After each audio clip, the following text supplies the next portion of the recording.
Сәлем достар, бұл PHP курсының 11 сабағы.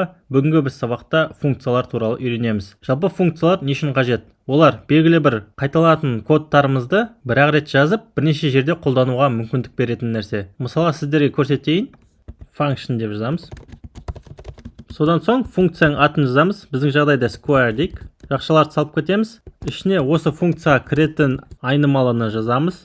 Пробел, фигуралық жақшалар, result тең болады number көбейтілген number деп кетейік. Үтірнікте астына echo тырнақшаларды саламыз. Ішіне number санының дейік.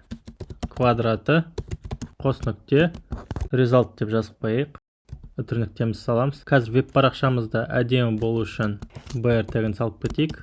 Енді осы жасаған функциямызды шақырып көрейік. Ол үшін астына жазамыз square дейік. Жақшаны саламыз. 5 деген санды салайық. Үтірніктемізді қояйық. Тағы да басынан бастап бір өтіп шығайық. Біздер function square деп жаңа функция көрсетіп жатырмыз. Оның ішіне кіретін number айнымалысын көрсетіп жатырмыз. Оны кейін сол функцияның ішінде қолдану үшін result'ты біз көбейттік. Содан соң echo арқылы шығардық. Астына square деп 5 санын беріп шақырып жатырмыз. Сол 5 саны мына number'дың орнына барады. Соның нәтижесінде ол мына жерде жазып тұрғандай сияқты болады.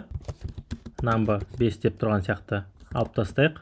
Сақтаймын. Парақшаны жаңартып енді тексеріп қарайық не шығатынын. 5 санының квадраты 25 деп шығып тұр. Тағы да басқа да сандарды қолданып көрейік.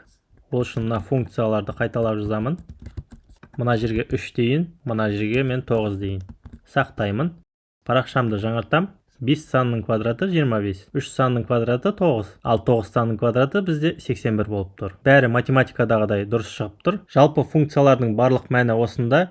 Кодымызды қайталап жаза бермес үшін оны функцияның ішіне бір рет қана жазып кетеміз. Кейін оларды біз бірнеше рет қолдана бере аламыз шақыру арқылы. Жалпы арасында осы number бермейтін кездер болады десеңіз, әдепкі қалпын көрсетіп қойғау болады. Бір деп салып қояйық біздер. Егер де біз осы функцияны ешқандай сан бермей жазатын болсақ, онда ол бір санын қолданатын болады. Сақтап қойдым. Парақшаны жаңартам. Бір санның квадраты 1 деп тұр. Олай шығып тұрған себебі біз ешқандай да функциямызға сан берген жоқпыз. Жалпы функциялар бірнеше параметрлер қабылдай бере алады. Біздер екінші параметрді берсек болады, яғни екінші айнымалыны. Оның да әдепкі қалпын жазып қояйық. Сәлем, атын жазамыз. Леппегісін салайық. Пробел. Сосын осы функциялардың біреуіне атын жазып кириллицамен мұхит деп қояйық. Келесі функцияға да осыны көшіріп алып астына салып қояйық. Тек атын өзгертейік. Мағжан деп. Сақтадым. Парақшамызды жаңартамыз. Сәлем Мағжан, сәлем Шынболат деп осы 4 функцияларымыз орындалып тұр. Бірінші функция мен төртінші функцияда Шынболат деп шығуының себебі айнымалының әдепкі қалпы орындалып тұр. Өйткені біз оларды жіберген жоқпыз функцияға. Сіздер ескеріп кететін нәрсе ол мысалға глобальдік result деп жазып кететін болсақ, оған 100 санын беріп кетейік. Содан соң астына echo деп result'ты жазып қояйық та экранға шығаратын болсақ, сақтадым.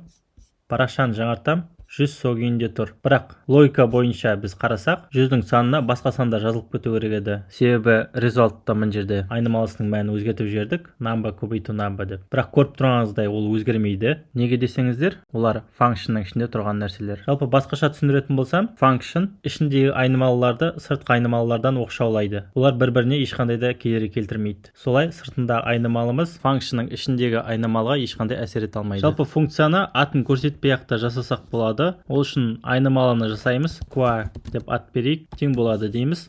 Функциямыздың атын өшіріп тастаймыз. Функциямыздың аяқталып жатқан жерін көрсету үшін үтірніктемізді саламыз. Өйткені біз айнымалының ішіне салып жатырмыз. Шақырған кезде біз функцияның атын жазбай, айнымалының атын жазамыз. Айнымалының атына жақшалар салынып кететін болса, PHP тілі функцияны шақырып жатқанын түсінетін болады. Тек біздер 5-тің орнына басқа санды жазайық, 12 деп қояйық. Жалпы өзгерісті көру үшін парақшаны жаңартайын. 12 санының квадраты 144 деп шығып тұр. Тағы да сіздерге көрсететін қызық нәрсе, функция әрқашан орындалған соң ішіндегі айнымалыларын үнемі жойып отырады.